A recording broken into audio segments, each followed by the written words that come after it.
এই touch phone যার আছে তাই জীবনে ন্যাংটা ছবি দেখে নাই, সেটা আমি কোনোদিন বিশ্বাস করবে না। আমার গার্লফ্রেন্ড তো আবার মঞ্চে উঠে নাচে, এটা কি মেয়েদের নাচা যায়, তবে নরা ফাতি, ক্যাটরিনা কাইফ, সানি লিওনের মতো না। এটা অবশ্যই পদ্মার সহিত শালীনতার সময় মঞ্চে উঠেও নাচতে পারবে। হুজুর আপনি তো টিকটকে তো ভাইরাল, আলহামদুলিল্লাহ। আপনি যেভাবে কথাগুলো বলেন, আপনার যে মেসেজ যে হ্যাঁ, আমি যে মেসেজগুলো ড্রপ করেন যুবক যুবতীদের, আমি আর করি কি সেটা জানেন? উলার তো আমি মেসেজ যুবকত্বের টাকা নেই, মেসেজগুলো বিক্রি করে দিই। এখন বিষয়টা হচ্ছে কি, তুমি যে বিকাশের মাধ্যমে টাকাগুলো নাও মানুষের সাথে প্রতারণা করো, জি ওর থেকে অবশ্যই আমার কিছু দেওয়া লাগবে। সেটা তো অবশ্যই। এখন শোনো, আমি তো জনসাধারণের মাঝে বক্তব্য করে পারি, দুইটা টুইটা তো রেডি থাকে সব। হ্যাঁ, এই কাজ তো করা যায়, যার ফলে আমি রুমের মধ্যে, তুমি তো দেখছো ভিডিও, তুমি তো ক্যামেরাম্যান, হ্যাঁ আমি তো দেখো না, দেখছি। পিছনে আমি পর্দা দিই, মানে মানুষ মনে করে জানো আমি ওয়াজ মাহফিলে গেছি হাজার হাজার দর্শক সামনে, কিন্তু এইরকম তো এত না। উলের থেকেও আমি 10 টাকা করি নেই। আমার মাহফিলে তো কোনো দর্শক হয় না জানো, এরকম করে করে ইউটিউবে তুমি কামটা করবে নাকি? না সেটা অবশ্যই। হুজুর ওই যে একটা যুবক দেখা যাচ্ছে, মনে হচ্ছে ফেসবুকের প্রোফাইল দেখতে সেম টু সেম চেহারা। নাকি? হ্যাঁ টাকা দিচ্ছে। হ্যালো জান, আমি তো হুজুরের কাছে পরামর্শ নিতে যাচ্ছি। এই সামনে হুজুর, এখন কথা বলা যাবে না, কাটো কাটো। আসসালামু আলাইকুম। ওয়ালাইকুম আসসালাম। হুজুর ভালো আছেন? বাবা আলহামদুলিল্লাহ ভালো আছি। হুজুর আপনার কাছে একটা প্রশ্ন জানার ছিল। মানে মেসেজ ড্রপ করতে বলতেছো আমার? হ্যাঁ হ্যাঁ। আমার সচরাচর এই বাংলাদেশের প্রতিটা যুবক যুবতী প্রতিদিন আমাকে রিকোয়েস্ট করে, সত্যি বলতে আমি অনেক ব্যস্ত থাকি, এত ব্যস্ততার মাঝেও আমি কিন্তু কিছু কিছু মেসেজ ড্রপ। হ্যাঁ হুজুর, ওই যে আপনার কাছে রিকোয়েস্ট, আমার মেসেজটা একটু ড্রপ করুন। আচ্ছা বলো। তো হুজুর আমি তো একটা মেয়ের সাথে প্রেম করি, আবার অবাধে মিলামেশাও করি না, এটা কি জায়েজ? এখন বর্তমান বাংলাদেশে প্রতিটা যুবক যুবতীর ক্ষেত্রে এইরকম হয়ে থাকতেছে যে তারা রিলেশন করবে এবং অবাধ মিলামেশা করবে, এটা জায়েজ কিনা? আসলে এটা জায়েজ।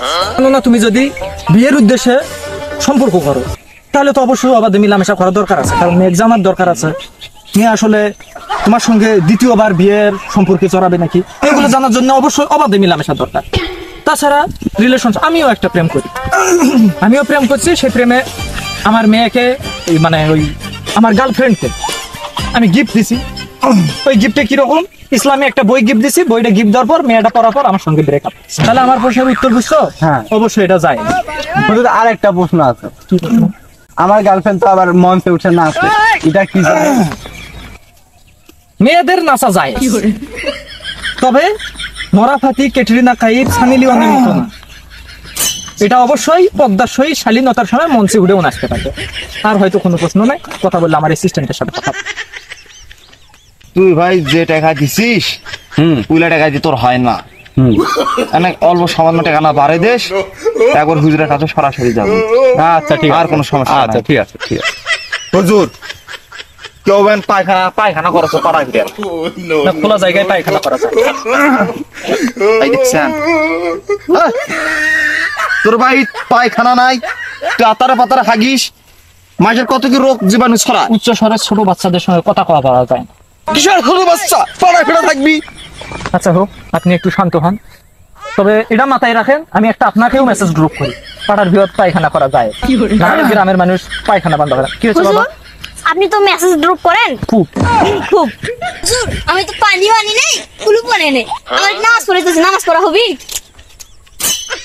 এখন দেখো বিষয়টা হয়েছে কি, তুমি ছোট বাচ্চা না, তোমার পায়খানা অতটা না পারে, আর তাছাড়া তুমি যেহেতু পানিও আনো নাই, তোমার অবশ্যই প্যানত ধরে নাই, পাতা দিয়ে মুছছো না, পাতা দিয়ে মুছিনি। প্যান্টটা পরিবর্তন করি আর একটা নতুন প্যান্ট পরলে তোমার নামাজ হবে। যাও। একা সোজ উঠে নাকবা নাকি? এই চ্যাটার মূল বিষয় আছে, সোলগুলো খালি এমনি একটা বুঝ দেওয়া আছে। এইরকম মেসেজ ড্রপ করলে আমাদের লাভ হবে। লাভ হবে। আসসালামু আলাইকুম। ওয়ালাইকুম আসসালাম। কি ভাই পড়ে গেছ না, আমার তো কাজে বর্তমান মেসেজ ড্রপ করা, যাকে পাচ্ছি সেই আসি মেসেজ চাচ্ছে, আমি মেসেজ ড্রপ করে দিচ্ছি। মেসেজ ড্রপ করো, ভালো কথা। ছোলের ঘরক যে এই আলগা বুঝগুলো দেওয়া আছে, এলে কি ঠিক না, আমার হুজুর বুঝ দিচ্ছে, ভালোটাই দিচ্ছে হ্যাঁ। খারাপটা দিচ্ছে এই যে টাচ ফোন আছে তোমার তো বোধহয় আছে হ্যাঁ এটা তো আছে টাচ ফোন কি থাকা যায়? হ্যাঁ অবশ্যই যাইজ, না হলে কেন আমার ভিডিও গুলো আমি কিভাবে মানুষের মাঝে পৌঁছে দিব? আমি বুঝছি তো কেজিএফ আর তুফান ছবি দেখছেন যখন, তাহলে তো ওই কেজিএফ তুফানের যে ছবিগুলো নাচগুলো আছে সেটা তো তাহলে দেখছেন। দেখিনি ওটা অবশ্য, ইউটিউব ঘাটলে মাঝে মধ্যে একটু আসে। টাচ ফোন যায় আউল ফাউল বলা বক্তব্য দিয়ে এই ইউটিউব ভাইরাল হওয়ার জন্য এইগুলা ছাড়েন, আর টাচ ফোন যায়। এই টাচ ফোন যার আছে তাই জীবনে ন্যাংটা ছবি দেখে নাই, সেটা আমি কোনোদিন বিশ্বাস করবে না। ইহে কিসের বলবি তো পাড়ার ফের ধরা বই সেই বিচার করো না আমার, আর 3 বছর বাইরে যা থাকলু আর তুই মার দেখি এখন জি বলবি কি জানিস কত কি বাস করছিস, কোথায় কি বাস করছিস কত ক। ওই 3 বছর একটা টাচ মোবাইল আব্বা কিনে দিছিল, হ্যাঁ ওটাতে ইউটিউব আর ফেসবুক দেখে দেখে মই ওয়াচ করা শিখছি। এই কলো কি রে, এই ফেলে ইউটিউব আর টিকটক দেখে ফেলে ভিডিও বানা শিখছে রে, কাজ বই শেষ করে খেলা তোরে। আমি পারি না আর পারি না।